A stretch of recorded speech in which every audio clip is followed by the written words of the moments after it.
Saudaraku, apa kata pengkhotbah? Apa kata Raja Salomo tentang jerih payah, tentang ketenangan, tentang apa artinya hidup ini? Kita telah banyak belajar dari pengkhotbah dari Salomo didasarkan kitab pengkhotbah. Dan saat ini ada satu ungkapan yang luar biasa yang dinyatakan oleh pengkhotbah, dan ini merupakan pilihan hidup yang disodorkan. Segenggam ketenangan lebih baik daripada 2 genggam jerih payah dan usaha menjaring angin. Pengkhotbah 4 ayat 6. Saya ulangi lagi.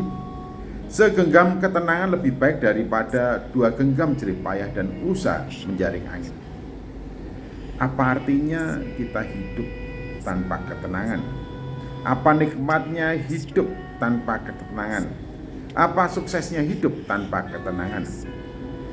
Apa yang dapat kita lakukan jika pikiran dan hati kita tidak tenang? Sejauh mana efektivitas perbuatan kita dalam hidup ini dengan segala jerih payah tanpa ketenangan?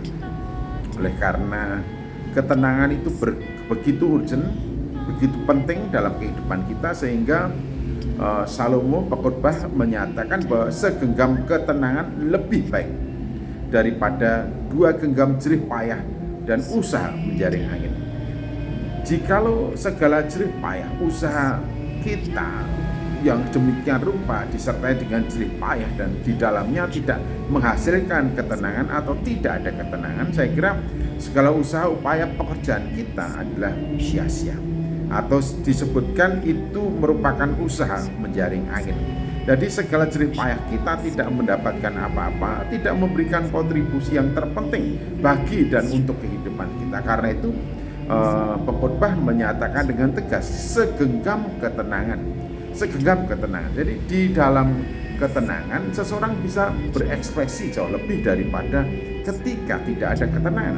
Segenggam ketenangan, ketika ada ketenangan seseorang bisa bekerja lebih produktif daripada tanpa ketenangan. Ketika ada ketenangan, seseorang bisa berkreasi lebih daripada seseorang itu tanpa ketenangan. Jadi di sini ketenangan hati dan pikiran membuat seseorang bisa fokus, membuat seseorang bisa konsentrasi, membuat seseorang bisa berkarya melampaui daripada hiruk pikuk pikiran hati yang tidak mendatangkan ketenangan, sehingga menjauhkan kita dari inspirasi, membuat segala yang kita lakukan tidak berhasil guna, atau membuang-buang energi, membuang-buang pikiran, atau memboroskan. Karena apa?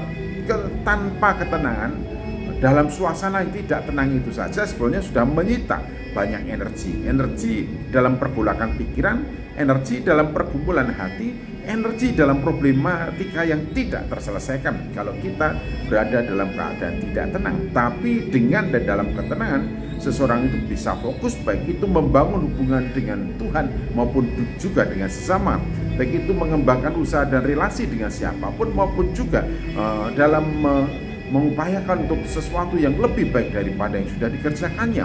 Jadi produktivitas kerja seseorang, produktivitas pikiran seseorang, produktivitas usaha seseorang sangat dipengaruhi oleh ada dan tidaknya ketenangan di dalam diri kita. Oleh karena itu pengkhotbah mengatakan segenggam ketenangan itu lebih baik.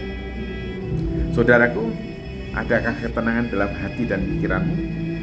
Adakah ketenangan dalam jiwamu? Adakah ketenangan dalam hidupmu? Di dalam Injil Matius pasal 11, Tuhan Yesus Kristus menegaskan, marilah kepadaku semua orang yang letih lesu dan beban berat, jiwamu akan mendapatkan kelegaan. Belajarlah kepadaku, aku lemah lembut, aku rendah hati, dan jiwamu akan mendapatkan ketenangan. Jadi di dalam Yesus kita dapat ketenangan. Dan Petrus juga mengatakan, hendaklah kamu menjadi tenang supaya kamu dapat berdoa. Jadi ketenangan sangat dipentingkan, diperlukan dalam hidup kita ini. Dan sumber ketenangan itu adalah Tuhan Allah sendiri.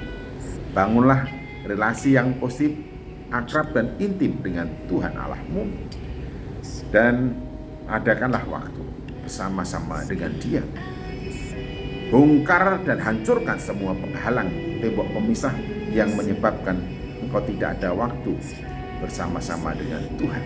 Sebab ketenangan yang dibutuhkan oleh hidupmu dan bagi hidupmu ada di dalam Tuhan Allah, di dalam nama Tuhan Yesus Kristus. Amin.